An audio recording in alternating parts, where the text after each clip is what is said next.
All right, well, welcome to Salt Lake. We're very happy to have you guys here. Yes, we are. First question, is it your first time here? How's the experience been so far? And anything new you learned in your time here? It's my first time here, and wow, it's really big.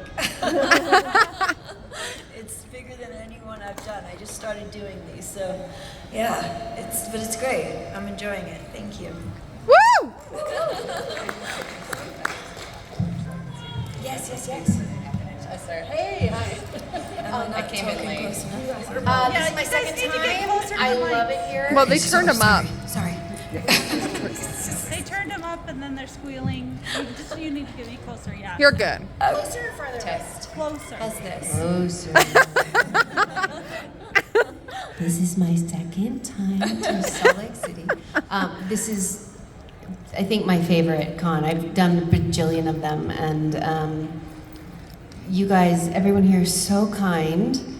And I don't know if you knew this. If you've seen me walking around with a puppy, it's because they have puppies in the green room, and they let you carry them around.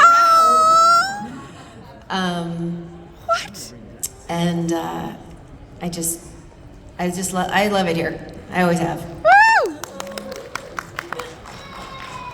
Yeah. This is my first con here, and I have to say, I literally begged. I'm like, please tell me if somebody falls out. I want to come so bad. And I usually do this with my partner, Richard Karn, from something I used to do.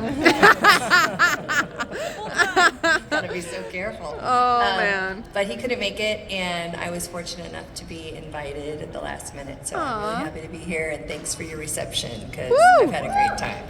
Woo!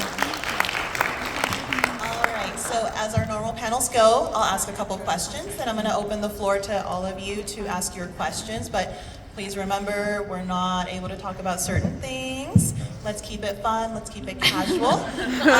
And if you ask anything on accident, don't worry, we can rephrase, you can change your Redirect. question, so don't feel like you've done something wrong. We'll work on it together. There will be a short timeout, I'll just be like, but we'll let you back in. Can I go visit the puppies? Oh my gosh, those puppies. I don't know if anybody follows me, but on my story, it was almost like it was set up. I would hold one, and then as soon as I set one down, my other arm would bring another one up. They were just all over us. It's the best. You know I'm it's the taking one best. home. Oh! Yeah, we got an adoption. Which one? Oh, I Which love one? it. A black one. His name is Mr. Black. Woo! Nice. I'm jealous, I want one. They're so stupidly cute. Just they're They're that precious. perfect. Ugh. They just will walk up and then they'll just like, Oh. because they're just they're 8 weeks, so they're like floppy age. Cute. Yeah, it's pretty cute. All right, so ladies, in your life experience, what was most helpful to you in becoming an actor? Like, what's driven you to this? What did something happen in your life that made you think that this is it? This is what I want to do? Well, yes.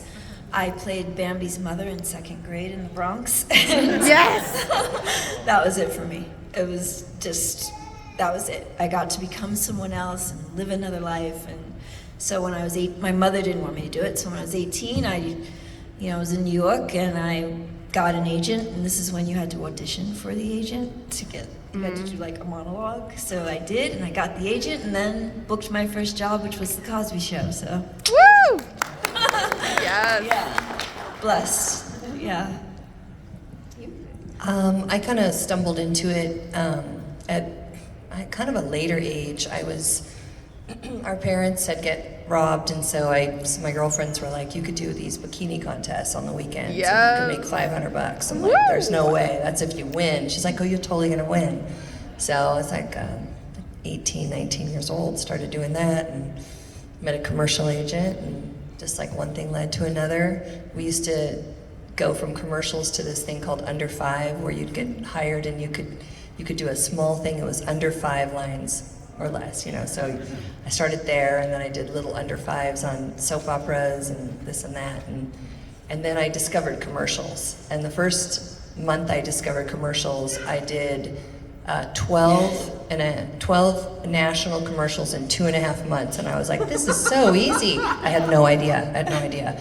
And by this time I was 21 and I moved out. I was like, okay, I'm moving out. This is so easy. This is awesome. It's never been easy. It's never been anything that you can rely on, but it sure has been a roller coaster of fun, and it's one I don't hope to get off anytime soon. And with what we're going through right now, it's very testing because, you've got all this talent, and you do have to fight for what's right, and we're just doing what we got to do to stay afloat until then. And so we do really appreciate you guys coming by and saying hello and helping us out, because that's where we are right now. But it's going to come back. So we love you for that. Thank you. I grew up putting on plays and really bad magic shows in my backyard.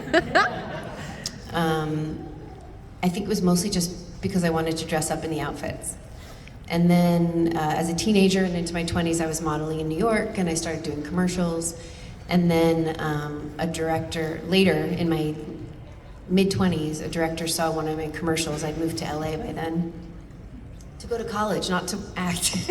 And saw a commercial, and I got, thank you, an audition, and got a movie that, how Hollywood goes, didn't get made, but I got an agent, and then my agent sent me out, and on my first audition, I got a real acting job, which was Seinfeld, which was crazy. The entire week, every day I was like, well, that was fun. They're gonna fire me, but that was really fun. Every day. And then I didn't get fired. I couldn't believe it. I really thought they had hired me by accident. I'm like, how did they hire me? How did they do it? How did they make a mistake like that? And so then it went on from there. And it isn't like every time this is the weirdest thing about this industry in my mind. You get hired for a job, and you're like, because I was the best. Sometimes you're the best. Usually it's you're good, but you're also lucky. But every time you don't get the job, it's because it's not because somebody else was the best. You're convinced that you were terrible or whatever. There's no rational reason to all of it. And you could be the best and not get the job. You could be not great and get the job. It's because you wore the wrong color sweater. It doesn't always matter. And sometimes it works out because of talent. It's a bananas industry is my point. I think I agree with that. I think they have something in their mind when they put out the casting, and they do go through photos, but you don't know what the personality of this woman or man is, and they go through this whole huge array, and they do have something very specific in mind, and you could have knocked it out of the park and didn't get it. It's a very tough skin that we wear because we do go on a ton of auditions, and we do get told no more than we get told yes, and by a lot. And you know what? It takes a very particular type of person to be in this business, because it can really break you down if you take it personally, right? Yes. For sure. Yeah, absolutely.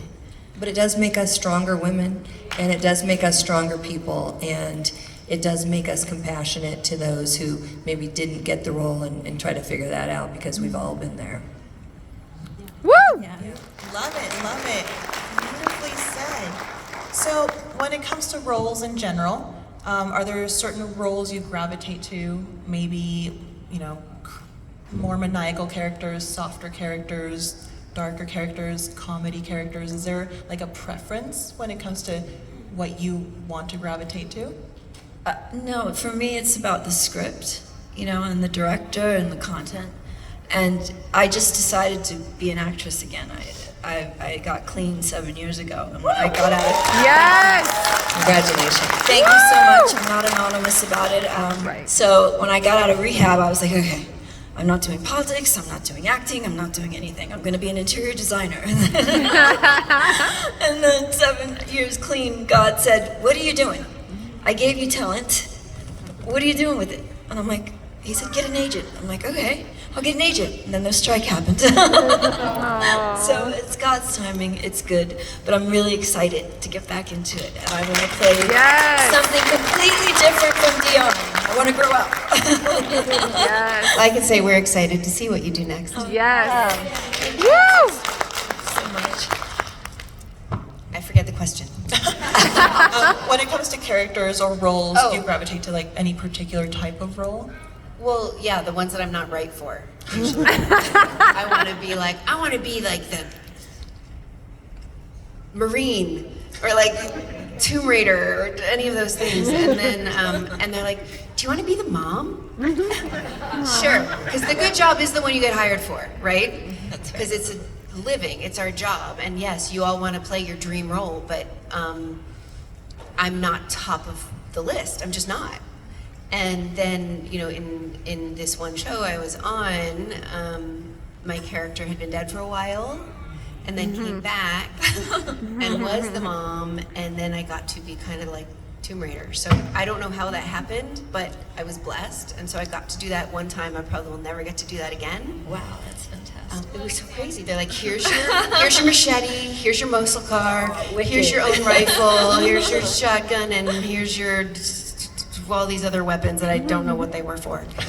And I think, you know, it was just weird luck and faith on the part of the bosses. It was such a gift.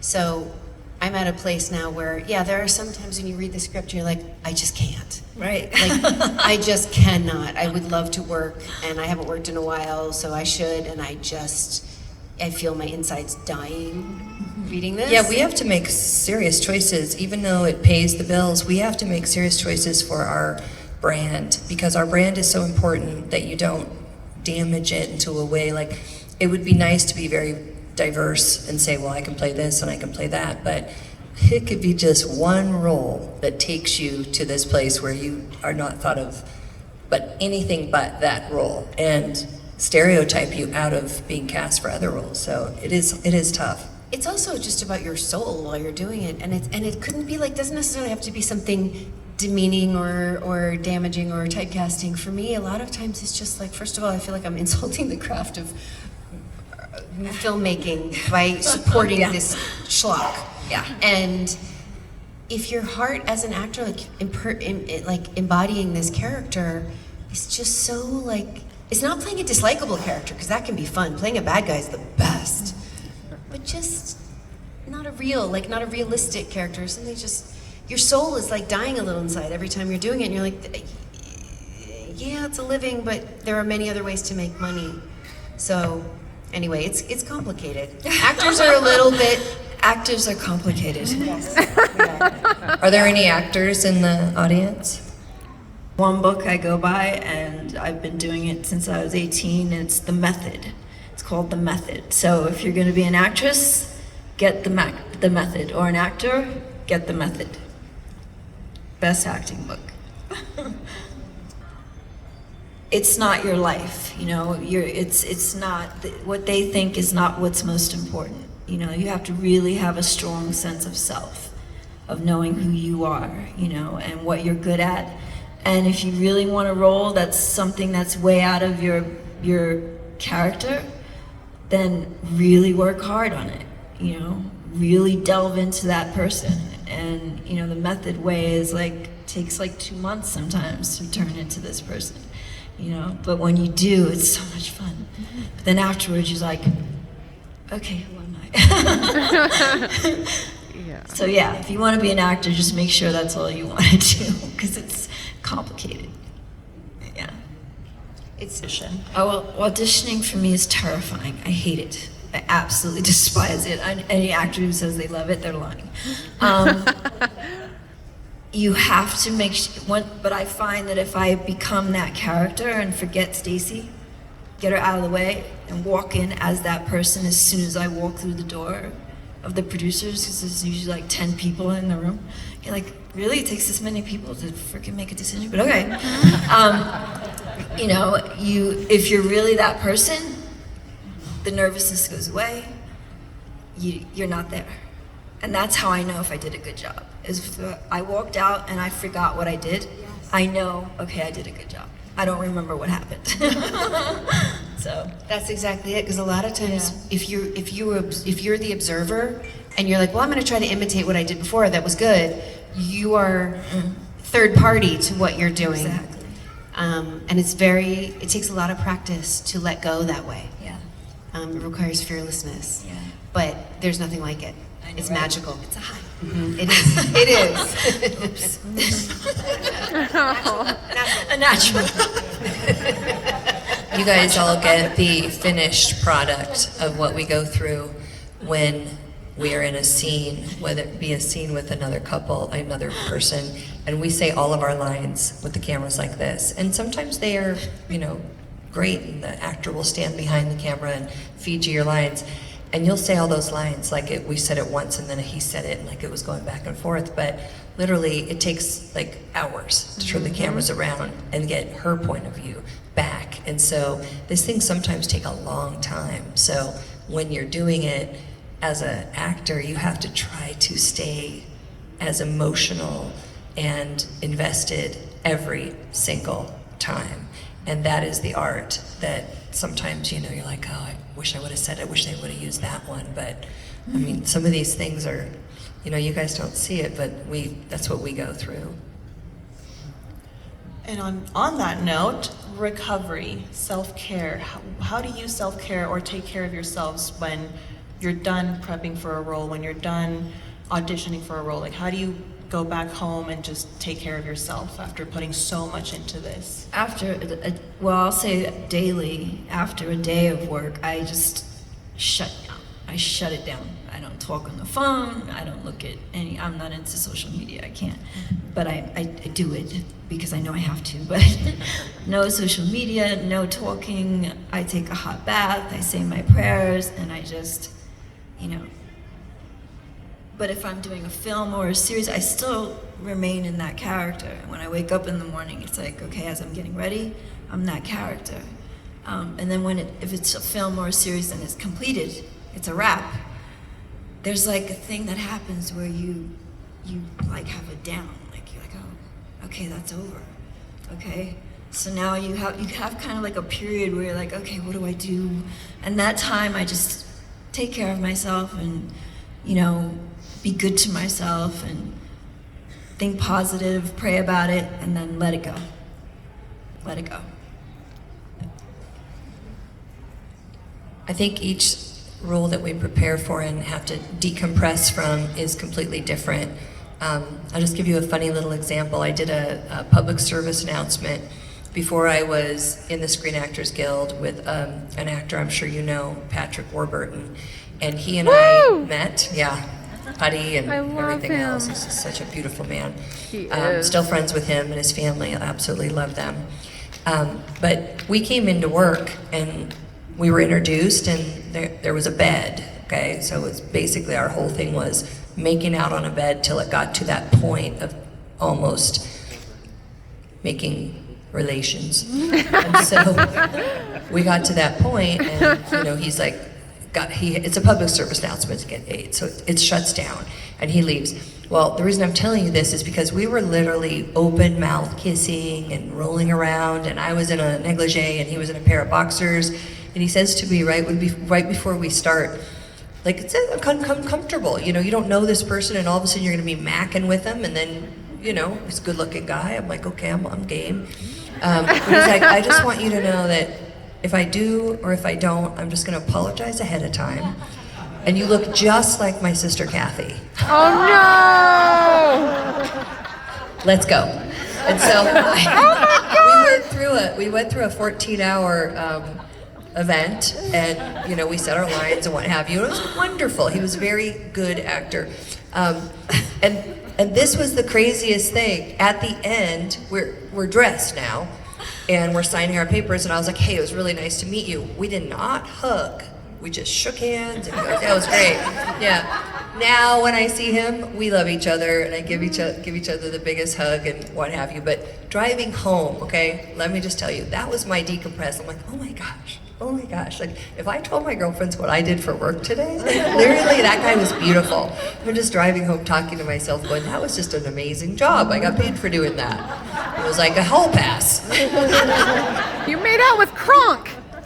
He was married, and he's great, and his wife was unbelievable, and she still is, and I'm still friends with them because we golf together and what have you. But every time you decompress from something, you do it, I think, differently. I don't think, like, I do. I'm a big bath girl, I decompress from every single day with a hot Salt bath. bath. I start my day with a hot bath. That's my thing. I think it resets me.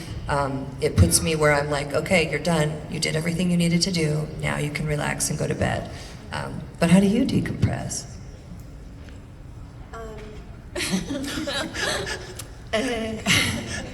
I'm not adverse to baths.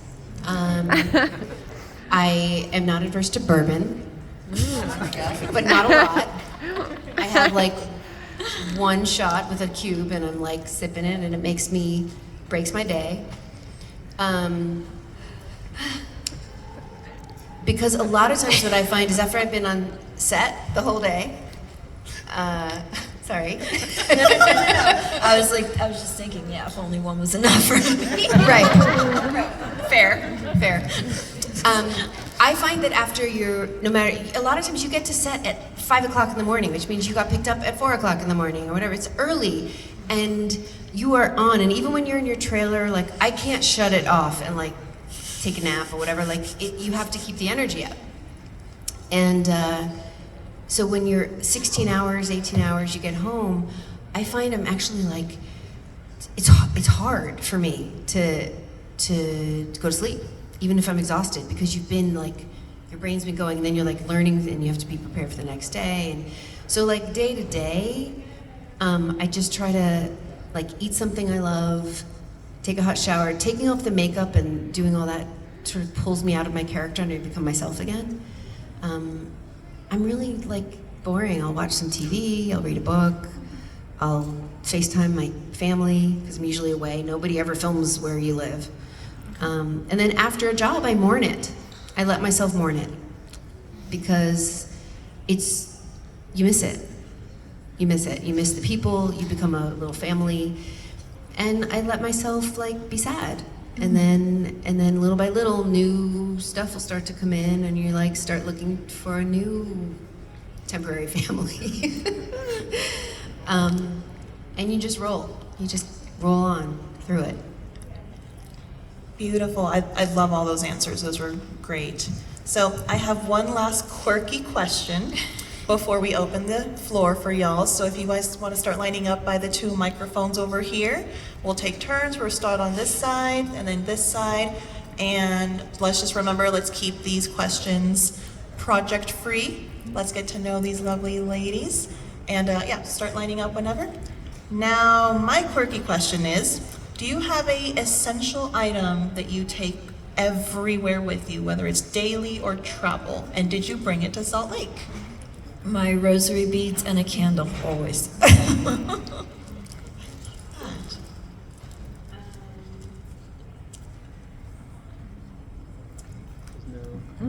don't think it's one. I don't think it's one, right? Like, I have to have my makeup wipes. I have to wash my face. But I also love lip gloss. Yes. I don't know. I bring my knitting everywhere I go. Oh, okay. Well, that's good. Yeah. Surprising but true. My inner grandmother. I mean, we have our phone. Constant. Our phone is probably our number one thing we have. It's our computer, it's our life, it's our lifeline to every single thing. So I think if I had to pick one thing, it would be my phone. I hate to say that, but that's what it is. My biggest pet peeve is acting like someone who got the job because they have high numbers on social media and they have no talent. Political. I said it. I said it. That's what we love about you. You say it. Mine are dumb. Like people that don't use their blinker. Yes. I'm a grammar snob. I'm like, use Yes. use the correct there. Yes. Or your. And I think my biggest pet peeve that enrages me is when someone shakes my hand and squeezes it too hard. I want to get him and punch them in the face. Oh my God. Mine is the opposite. I don't like it when someone doesn't shake my hand hard. No, oh, they broke my hand. I had a broken bone in my hand. Like some big guy would come up and be like, "Hey," and I'm like, "What?" And they're like, "Oh, sorry." I'm like, "Are you? Because why would you do that?" And they're like, sorry, I'm like, but I just won't stop. I'm like, don't ever do that. What's wrong with you? Do you have to prove that you're a man? And he's just like, yeah, I go a little crazy. Obviously, I have big feelings about it. Yeah, no dead fish hands. Like, you don't have to. Sorry, that was a little extreme. Anyway, that's all. I think Whatever, nothing in particular. What style? Just something you were styled in, like an outfit or costume. Like outfits you wore on set, which one was your favorite? or an event. Gotcha. I love Tom Ford. I was styled by doesn't Tom love Ford Tom one time, Ford? and I had no idea who he was, and that's probably the only person who never didn't know. And it was the most amazing clothing that I think I've still ever put on my body. So I think that would be my answer. Nice. I've always wanted to wear, and I can't remember. Who's the one that does Antonio? Anyway, they're very floofy, and Gwen Stefani wears them all the time. But as far as like on set wardrobe, it was I wore a lot of flannel and army jackets. And I swear to God, I'd go to the person on set and be like, I spilled. And she's like, doesn't matter. I didn't care. They didn't care if I wrinkled. They didn't care if I spilled stuff. I was wearing jeans and boots, and I was in heaven. Because all my other jobs are like, oh, you're the crying wife. Here's a silk suit. Oh my gosh. Stand up, please, the rest of the day, so you don't wrinkle. You know. I was like all over the flannel. I loved it. Okay, so my favorite outfit, no, was not the big hat with the black and white necklace. No. It was the burgundy Yes. outfit. Oh, that Yes. was my favorite outfit of all time that I've been styled in. Thank you. All right, this side. Oh, It is, but it's The Godfather.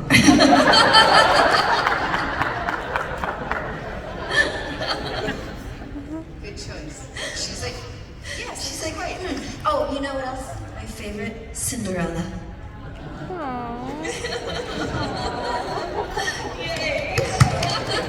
Have you ever seen The Wizard of Oz?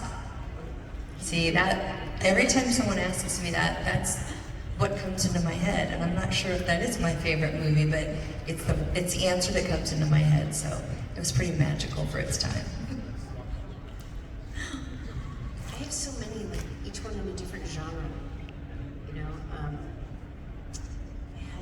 I loved the movie The Piano. It just stuck with me. It wasn't a huge. You never saw it at the time. Hello. My name's Liesel. And yes, it's from a movie.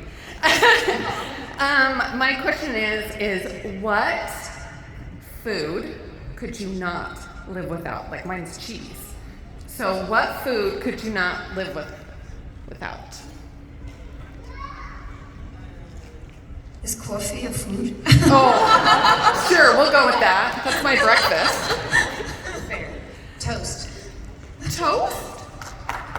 Do you have something on the toast? Just plain toast? Well, butter. Okay, butter. I have a little piece of sourdough toast every morning with my tea. Okay, sourdough Ritual. toast. Yeah. That, you have to be specific. 'Cause Just a that's, little. that's Just good. a little. And then I eat, other normal foods like a normal human. That is my comfort favorite thing. Simple. Feed me like I'm 10. I used to be able to eat whatever I wanted, and cheese was the number one thing. Yes. Cheese would have always been my answer, but as I started getting older and menopause came through, I couldn't eat cheese like I used to, but it was my favorite. And I always used to say, if I could just live on one thing, it would have to be cheese. So that would have been my answer. Now I have to be very careful. So I don't know. If I could eat soups. I love tomato soups. I love soups. I guess it's easy. It's down quick. So you're Cabbage telling me soup, that I just might not kidding. be able to eat cheese soon. What? So you're telling me I'm not going to be able to eat cheese soon? No, you'll be fine. You'll be fine. I love you all. Number one, Fan funny or crazy fan moment. moment. Fan moment.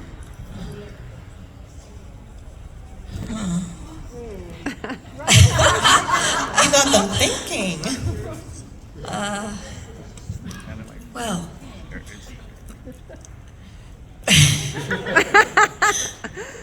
My sister,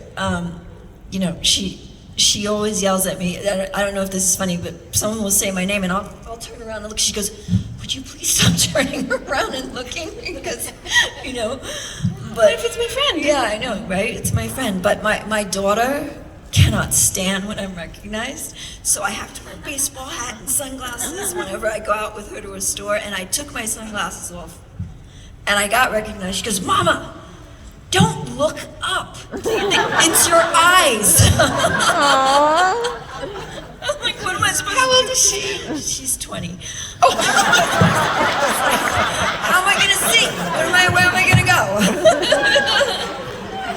Should I? Anyway, yeah. She can't stand it. Aww. Yeah. She's like 6. No. She was going to be like 15. Like, I get it. My there. son, on the other hand, he like just protective. He's like, not too close. Make sure it's short. And, that's so funny. He's fine. Meanwhile, my son will be like, "Do you want me to take the picture?" No, he'll do that, but he's like, just don't get too close to her. Just. That's so sweet. Yeah, he's very So protective. sweet. My kid rolls his eyes a lot. He's like, "It's happening again." Not that it happens very often with me, I swear to God. It's always a surprise to me. They're like, "Oh, are you?" I'm like, "His mom? Yeah." Like, "Can I help you?" Like, can you? They're like, "Oh, no." There's always a lot of confusion at the beginning of the interaction. I don't know. I am so bad at on the spot. Like, come up, remember something funny that happened. I'm like, I don't remember any of my life. There's so many different fan moments, though. I mean, you have some really great fan moments where someone just starts crying, and you just kind of don't know what to do. So, like for me, I just put my arms around them. I had just gone through a flood in 2021. I came home on Halloween. My home was underwater, and I was spending a lot of time at Home Depot and Lowe's. And sometimes, when you're going through hell, you look like it. And I remember one time really early in the morning, and I just dropped off the kid. My hair was in like this tiny little bun, and I walked into Lowe's and I was getting things, and I was just in a hurry. And this guy goes, "Debbie," and I looked up and I'm like, "Yeah." I go, "Did we go to high school together?" And he goes, "Oh, no." And I'm like, "Well," and I was like, "Please do not recognize me from the show." Because he's like, "I remember you from the show." And I go, all the time. It's like, this is not the time I want to be recognized. And how did you, I felt like I looked just horrible. And he was like, "Can I get a picture?" I go, "No, I don't want that to be what you remember about me, but no, please, no, because I will never not see that picture." So, anyway. She's like, "Oh, no, thank you." And the people's like, "Oh." They're so confused by the "no, thank you." They're like, "Okay," because you don't want to hurt their feelings, and somehow their feelings aren't hurt. So if you're really in the place of people like, "Oh, are you?" I'm like, "No, I look a lot like her." People say that all the time. I always love when they come over to your table and they're like, "Hey, I don't want to bother you, but do you think I could get a picture with you?" And you're like, "Well, what part of I don't want to bother you are you?" Like, I'm here having dinner with my family. "Do you mind coming over to my table? I have a huge table over here. They'd love to meet you." "Sure, I'll get up. Yeah, I'll go right over there." Sometimes I do. Oh my God. But it's kind of funny how they preface it with, "I would hate to bother you, but..." You're like, "Well, It's okay. yeah, we don't mind. We actually don't mind. We're like, oh, thank God, someone still remembers me." Aww. Can't stand you. That's when I'm like, what did I do? no. I'm sorry. You go, "I was doing a job." Yeah, right? That's so funny. Okay. But by and large, in the grocery store or wherever, someone will come up and they're just so happy to see you, and it makes me so happy. I'm like, I did something that brought joy to this person. Yeah. So I'm flattered and humbled, and we may not be in the headspace. So if you ever do go up to a person that you've enjoyed their work and they don't receive you in the way that you would hope, please just remember that maybe they're just not feeling attractive, or they're having a bad day or whatever, because I can say overall, every one of us we're always probably kicking ourselves after, like I was just having a moment, you know, but we're grateful. We are grateful, and appreciative, and we would not have a job if nobody wanted to watch We what love we did. you. We love you. Appreciation. I always look at these cons Just like not in the middle of dinner. these cons are like you get 3 days of building and boosting your ego again, because people come in and they tell you how much they loved your work and how you affected their childhood, and you like walk away like to your room on a cloud. You're like, I had a great day. Everybody was super nice to me. You know, there's not a lot of people that didn't like me today. It was a successful day. All right, so we have 5 minutes left, so we'll take these last 2 questions, starting over here. Ladies first, it's an honor to meet you. Stacey, congratulations on 7 years sobriety. Thank you so much. It's been 2 years for me, and I can't look back. Awesome. Well done. Keep going. And it's amazing to see a couple of my high school crushes from that are literally right in front of me. What is your most interesting thing that you've had to eat on set? Do you remember me saying I eat like I'm 10? Nothing. The food on set is generally not interesting. It's safe, right? Like, so that Yeah. it appeals to everybody. I don't normally eat it. I can tell you that, yeah. What's the most interesting thing you've eaten in your life? In my life, the most interesting thing I've eaten in my life. Oh, I know. In Italy, the gelato. Oh my gosh, it really is everything they say. Oh, let's go now. I don't eat interesting food. I eat easily described and identifiable things. I love good food. I love vegetables and healthy stuff. But as far as interesting or weird, I can say that in Canada, all of their potato chips are named things like ketchup Yeah. and pickle and weirdo, like probably grapefruit. I don't know. Grapefruit. The weirdest potato chips in the world. But they're And I so find They are so good. I just find that strange. I'm like, what's wrong with salt? I find it interesting but weird. I think when I was in Baja, a rattlesnake came on to our property and made its way into my garage. So Oh no. I did kill it, and a rattlesnake. You ate it? And there's a lot of rattlesnakes in Baja, and it just got too close, and it was, I had little kids, and so I thought, well, if I kill it, I have to eat it. Oh my, what? And I hear people eat it, so I skinned it, and that What? skin was beautiful. No, I did. What? And I was excited because I was like, oh, this is probably going to be pretty good. So we lit a fire, and the kids were super excited.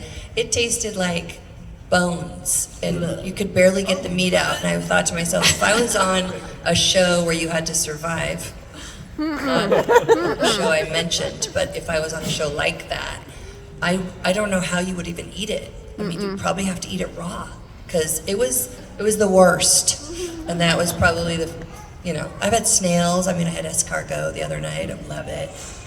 But that was probably the most interesting thing that didn't pan out like I thought it would. Oh my god. Well, it's great to see you all. We did it, girls. You're still doing it. Thank you. Also, this panel was super fun and funny, but also inspirational, so I want to thank you for that. You've all worked with a myriad of many directors over your careers. I'm wondering what some types of direction you've liked, what you prefer, and maybe some different that you haven't liked as much. I have to say, working with Amy Heckerling was the biggest joy of my life. She is so crystal clear about her vision, and that's why Clueless came out so well. Because she was such a great captain of the ship, and she just knew how to translate what she wanted to the actor. My most frustrating thing is when a director says something like, okay, I want you to be happy. I'm like, what? That's not direction. What does that mean? I want you to smile. That's not direction. That's Right. That's Yeah. like line readings almost. Right. I like ice cream. I hate mustard. You know, that's the kind of acting I want to do. I like when a director has to have a clear vision, but not such a clear vision that I have no freedom. Tables, come by and see us. Thank you.